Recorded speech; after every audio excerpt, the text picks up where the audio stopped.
నమస్కారం అండి. ఈ రోజున ఉదయాన్నే లేవగానే ఒక దురదృష్టకరమైన వార్త. కర్నూలు బస్సు యాక్సిడెంట్లో మా నియోజకవర్గం నుంచి ఉన్న వంజమూరు మండలంలో ఉన్న గోళ్లవారిపల్లి గ్రామంలో గోళ్ల మాలకొండయ్య గారి కుటుంబంలో పెను విషాదం. వారి కొడుకు, కోడలు, మనమరాలు, మనవడు నలుగురు కూడా ఈ బస్సు యాక్సిడెంట్లో చనిపోవడం జరిగింది. వారితో పాటు ఇంకొక కుటుంబం కూడా బస్సులో మా నియోజకవర్గం నుంచి ప్రయాణం చేస్తూ ఉంటే వాళ్ళు తప్పించుకోగలిగారు, కానీ ఈ కుటుంబం ప్రమాదం పారిన పడడం జరిగింది. దారుణమైన ఇన్సిడెంట్ ఇది.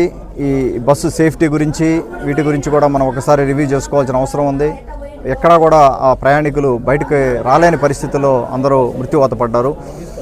ఈ కుటుంబానికి మన గౌరవ ముఖ్యమంత్రి వర్యులు శ్రీ నారా చంద్రబాబు నాయుడు గారు, అలాగే డిప్యూటీ సీఎం పవన్ కళ్యాణ్ గారు, మన మంత్రివర్యులు యువనేత నారా లోకేష్ బాబు గారు ప్రగాఢ సంతాపం వ్యక్తపరిచారు. వాళ్ళకి ఫ్యామిలీకి అండగా ఉండమని నాకు చెప్పడం జరిగింది. 2-3 రోజుల్లో రాబోయే కార్యక్రమాల్లో ఇప్పుడు వాళ్ళ అబ్బాయి వాళ్ళ మదర్ని, అమ్మాయి వాళ్ళ మదర్ని కర్నూలు బస్సు ఇన్సిడెంట్ దగ్గరికి పంపించి అక్కడ DNA ఐడెంటిఫికేషన్ కోసం చూసి 2-3 రోజుల్లో జరగబోయే కార్యక్రమం కిందకే అండగా ఉండడం జరుగుతూ ఉంది.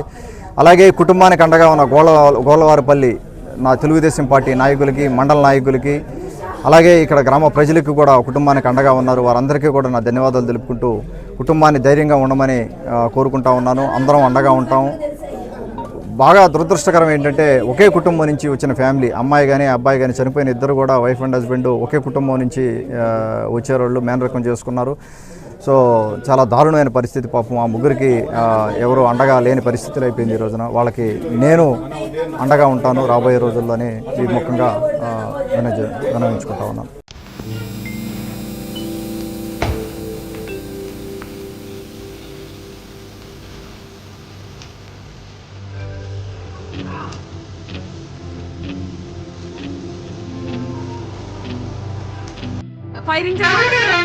ఫైరించిన వాళ్ళు వచ్చారు సార్. ఇప్పుడు ఇదంతా కూడా వీళ్ళు చేస్తున్నారు.